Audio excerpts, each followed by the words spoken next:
সংবিধানে যে নির্বাচন নাই সেই নির্বাচনে আপনারা কিভাবে অংশগ্রহণ করলেন? গণভোটের প্রস্তাব কিন্তু বিএনপির তরফ থেকে আসছিল, মেনে নেওয়ার পর গণভোটে গেছেন, এখান থেকে আপনি সরে যেতে পারবেন না। সবাই যখন সমঝোতার ভিত্তিতে যেটা মেনে নিবেন সেটা কিন্তু আপনি সরে আসার কোনো পথ নাই। আজকে হয়তো খুব কমফোর্টেবলি সবাই যাচ্ছে, কিন্তু মাথায় রাখতে একটা বিরুদ্ধ শক্তি যদি আসে, বিরোধী একটা শক্তি যদি কখনো ক্ষমতায় চলে আসে, কেউ ছাড়া পাবেন না, কেননা সংবিধানের মধ্যে কেউ নাই। বাংলাদেশের ইতিহাসে প্রশাসনকে ব্যবহার করে সবচেয়ে ক্ষমতাশালী সরকার যিনি হয়েছিলেন তিনি শেখ হাসিনা। শুধু রাষ্ট্রযন্ত্রের উপরে নির্ভর করে শেখ হাসিনা তো 15 বছর ছিল, সেরকম থাকার চেষ্টা করে। আমার কাছে মনে হয় সেটা খুব সহজ নয়। রাষ্ট্রদ্রোহী হিসেবে আপনারা চিহ্নিত হবেন। শুধুমাত্র যারা উপভোগ করবে ক্ষমতা তা না, যারা সহায়তা করবে তারাও ওইটার ভিতরে পড়বে। সুতরাং পরিস্থিতি কঠিন। আপনি আইনগতভাবে সংবিধানে হাত দিতে পারবেন না, আপনি বেআইনি ভাবে ঢুকে বসে যেতে পারেন, চালাইতে পারেন। যেহেতু 2/3 মেজরিটি পেয়ে গেছে যে দলটা, তার কোনো কিছুর জন্য কারোর উপরে নির্ভর করতে হবে না, এবং কোনো কিছুর উপরে নির্ভর করতে না হলে ওনারা যা চান তাই করতে পারবেন, এবং যা চান তাই করতে পারবেন।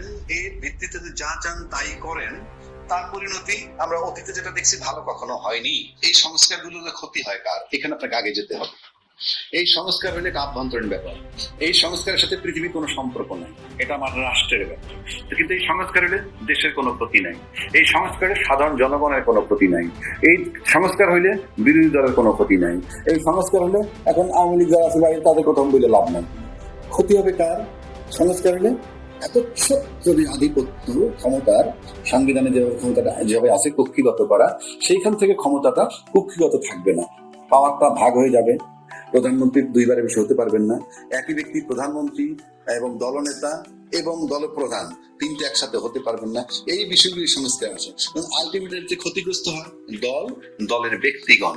সে কারণে রাষ্ট্রের ক্ষতি নাই, জনগণের ক্ষতি নেই। আমি আবারও বলছি, তাহলে তারা চাচ্ছেন না শুধুমাত্র তাদের নিজেদের জন্য, রাষ্ট্র এবং জনগণ নিয়ে ভাবলে এই সংস্কারে কোনো আপত্তি থাকার কথা নয়। যে আজকে এই যে জেনারেশনটা আসছে এবং তাদেরকে আমাদের গ্রহণ করা উচিত, তাদেরকে আমাদের এখন তারা যদি লাইনচ্যুত হয় বা কিছু, সেটা আমরা বুঝাবো যে which is good, which is bad. আমি শুরু থেকেই তাকে বাদ দিয়ে দিব, সে যা তা, সে এইটা সেইটা, তারা চাঁদাবাজ, তারা দেশের ধ্বংসকারী, ষড়যন্ত্রকারী। আজকে তাদেরকে আমরা বলতেছি যে তোমরা আন্দোলন করে নাই, তারা বেআইনি কর্মকাণ্ড করছে, মব করছে, মব করে সরকারে তারাইছে, ভালো কথা, সরকারকে তারাইছে, মব করে করায় থাকে, তাহলে তো তারপরে যে সরকারটা আসলো সেটাও সেটার ফসল, এবং তার অধীনে যেটা নির্বাচন করে যেটা আসলো সেগুলো তো সবই ওই মবের পরে যখন ছাত্রদের বেআইনি কর্মকাণ্ড করার পর যখন শেখ হাসিনা চলে গেল, তারপর যারা আছে তাদেরকে সবই তো বেআইনি। তো আজকে যদি নির্বাচন করে যা ক্ষমতা আসছে তারাও তো বেআইনি হয়ে যাবে ওই হিসাব করে। তো আপনি আজকে যেভাবে দেশটা চলতেছে, একটা সময় যদি আসে অ্যাডভার্স কোন সরকার যদি আসে, অ্যাডভার্স মানে এই প্রতিকূল একটা সরকার যদি আইসে পড়ে কখনো, আপনি লক্ষ্য করে দেখবেন বঙ্গবন্ধু হত্যার 21 বছর পর শেখ হাসিনা দেশে এসে সরকার গঠন করলো, করার পর কিন্তু সেই বঙ্গবন্ধু হত্যার বিচার বলেন, তারপরে সেই রাজাকারদের বিচার বলেন, যুদ্ধ সেগুলো কিন্তু সে করেছে। তো আবার আজকে হয়তো খুব কমফোর্টেবলি সবাই যাচ্ছে, কিন্তু মাথায় রাখতে একটা বিরুদ্ধ শক্তি যদি আসে, বিরোধী একটা শক্তি যদি কখনো ক্ষমতায় চলে আসে, কেউ ছাড়া পাবেন না, কেননা সংবিধানের মধ্যে কেউ নাই। সবাই সংবিধানের দোহাই দিয়ে চলতেছেন, সংবিধানের মধ্যে কেউ নাই। এই সংবিধানের ভিতরে অন্তর্বর্তীকালীন সরকারের কথা নাই, এই সংবিধানের ভিতরে তত্ত্বাবধায়ক সরকারের কথা নাই, এই সংবিধানের ভিতরে 2026 ফেব্রুয়ারিতে নির্বাচন হবে সেই কথা বলা নাই। এই সংবিধানের ভিতরে বলা আছে কি সংসদ ভেঙে গেলে পরবর্তী 90 দিনের মধ্যে নির্বাচন করবেন, কোনো কারণে না হলে আরো 90 দিনের মধ্যে। তারপরে বলা নাই আপনার যখন মন চায় তখন নির্বাচন করবেন। তাহলে এই সংবিধানের দোহাই যদি আপনারা দেন, তাহলে সংবিধানে যে নির্বাচন নাই সেই নির্বাচনে আপনারা কিভাবে অংশগ্রহণ করলেন? এটা প্রশ্ন আসবে। গণভোটের প্রস্তাব কিন্তু বিএনপির তরফ থেকে আসছিল। তারপরে একটা বিতর্ক হইল কি যে নির্বাচনের আগে গণভোট, জামাতের দাবি ছিল, বিএনপি বলছিল নির্বাচন এবং গণভোট একই দিনে হবে। ফাইনালি নির্বাচন এবং গণভোট একই দিনে, এবং প্রেসিডেন্ট একটা আদেশ জারি করছে। সেই আদেশে বলা আছে 2টা শপথ নিতে হবে, একটা শপথ নেবে সংসদ সদস্য হিসাবে, আর একটা নেবে সংবিধান সংস্কার পরিষদের সদস্য হিসাবে। তারেক রহমান সাহেব বারবার বলেছেন নির্বাচনের মধ্যে ধানের শীষে যেভাবে তোমরা সিল দিবা, একইভাবে গণভোটের পক্ষে হাতে ভোট দিবা। এবং বিএনপি জিতছে, আমি মনে করি তারেক রহমান সাহেবের ওই এক বক্তব্যে গণভোটে জয়লাভ করছে। যেই গণভোট আপনি মেনে নিয়েছেন, সবাই আইনের কথা বলেন, কিন্তু আপনি যেটা দলমত নির্বিশেষে বাংলাদেশ সবাই মেনে নিলেন, সব দল মেনে নেওয়ার পর গণভোটে গেছেন, এখান থেকে আপনি সরে যেতে পারবেন না। সবাই যখন সমঝোতার ভিত্তিতে যেটা মেনে নিবেন, সেখান থেকে আপনি সরে আসার কোনো পথ নাই।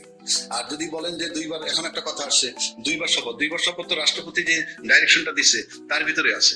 কেউ কেউ বলেন সংবিধানে দুইটা শপথ নাই, ওই সংবিধানের ভিতরে তো গণভোট আসে নাই। এটা তো জনগণের ডিজায়ার, সবার সম্মিলিত প্রয়াস, সবাই চাইছেন।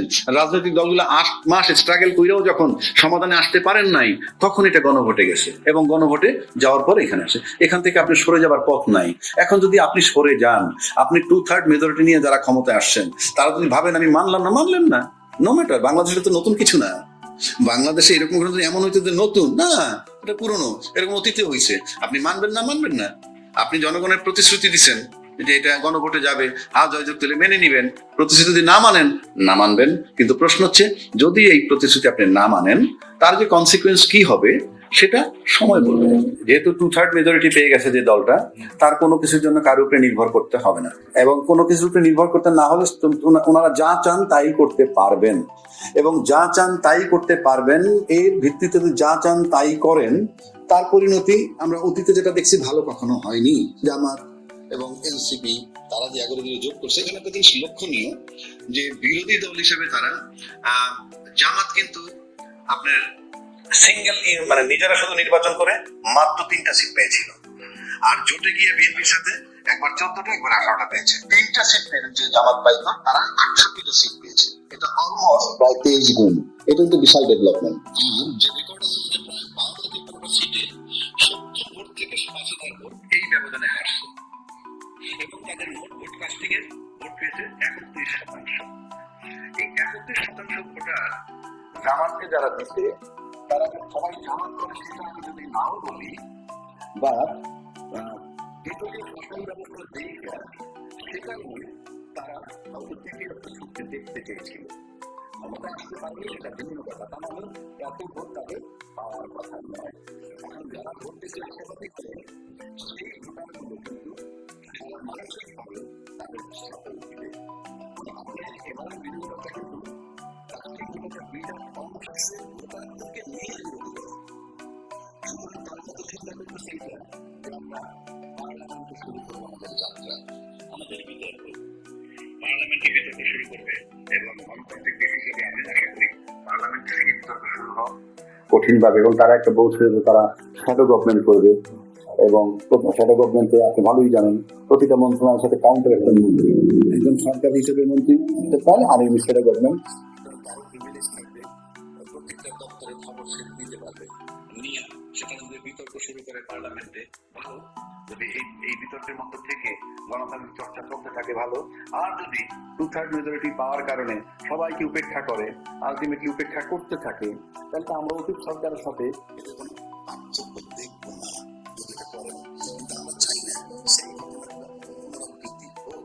এই কারণে বলছি, বাংলাদেশের ইতিহাসে প্রশাসনকে ব্যবহার করে সবচেয়ে ক্ষমতাশালী সরকার যিনি হয়েছিলেন, তিনি শেখ হাসিনা।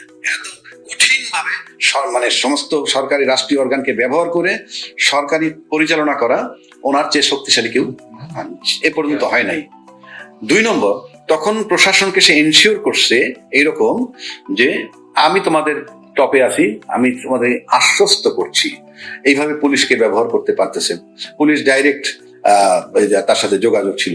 কিন্তু আমার কাছে অন্য কোন সরকার প্রশাসনকে শেখ হাসিনার মতো ব্যবহার করতে পারবে বলে আমার কাছে মনে হয় না। সেদিকটা বিবেচনায় করতে গেলে রাষ্ট্রযন্ত্রের উপরে, শুধু রাষ্ট্রযন্ত্রের উপরে নির্ভর করে, শেখ হাসিনা তো 15 বছর ছিল, সেরকম আরো কেউ যদি থাকার চেষ্টা করে, আমার কাছে মনে হয় সেটা খুব সহজ নয়। গণভোটের আলোকে আপনার সংস্কার করতে হবে, গণভোটের আলোকে সংবিধান সংস্কার করে তার ভিতরে আপনাদেরকে ঢুকতে হবে। তাহলে আপনি তো এই সংবিধানের মধ্যে ঢুকতেই পারবেন না। এই সংবিধানে বলা আছে, সংবিধানের 142 অনুচ্ছেদে বলা আছে, 2/3 মেজরিটি পাইলে সে যে কোনো রকমের পরিবর্তন করতে পারে, সংস্কার করতে পারে। কিন্তু সংবিধানের আবার 7-এর খতে বলা আছে, 142-এ যা কিছু থাকুক না কেন, 142 অনুচ্ছেদে যা কিছু থাকুক না কেন, প্রথম ভাগের, দ্বিতীয় ভাগের কতগুলো জিনিস আছে, কোনো পরিবর্তন করতে পারবেন না। সেই প্রথম ভাগের ভিতরে যেমন আছে 4-এর ক, সেখানে কি যে বঙ্গবন্ধুর প্রতিকৃতি, বঙ্গবন্ধুর ছবি সমস্ত অফিস, আদালত, স্বায়ত্তশাসিত প্রতিষ্ঠান সর্বত্র এটা থাকতে হবে। আপনি পরিবর্তন করতে পারবেন না। যদি করেন তাহলে 7-এর 1 আর 2 বলা হয়েছে, তাহলে রাষ্ট্রদ্রোহিতার শামিল হবে, রাষ্ট্রদ্রোহী হিসেবে আপনারা চিহ্নিত হবেন। শুধুমাত্র যারা উপভোগ করবে ক্ষমতা তা না, যারা সহায়তা করবে তারাও ওইটার ভিতরে পড়বে। সুতরাং পরিস্থিতি কঠিন। আপনি আইনগতভাবে সংবিধানে হাত দিতে পারবেন না, আপনি বেআইনি ভাবে ঢুকে বসে যেতে পারেন, চালাইতে পারেন।